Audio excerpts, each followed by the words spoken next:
Manipurda mahausaga manadaba mawongda lo kaina changsilakpa misingna mahausaगी oina mising hengalakpa changdagi henkiba asina state asigi Khunai amadi Leingaklon ki oiba masakta Kiningai oiba phibam ama mayoknarakle haina Ipfm Indigenous Peoples Forum Manipurna New Delhi da pangthokpa pawgi mifam amada phongdokre ngasi New Delhi gi Press Club of India gi conference hall da pangthokhiba pawgi mifam amada Ipfm ki president Asang Kasarna hai mahausaga manadaba mawongda mising hengalakpagi chaitheng ase hauzik Jiribamgi districta masak thokna ure district asida ing kumja 1958 amasung 2013 gi marakta mising chada marfu dasmik kunithoi ki changda hengalakre haibase chap chana uba phangre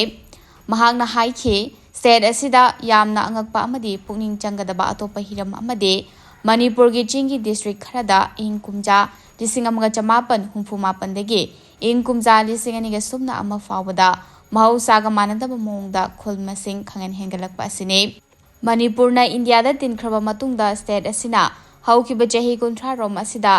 mising chada 30 gi mathakta hengatuna lakle ing kumja 2010 dagi ing kumja 2013 fawbada mising hengatpagi chang asi chada 13.5 oikhi haina phongdokhe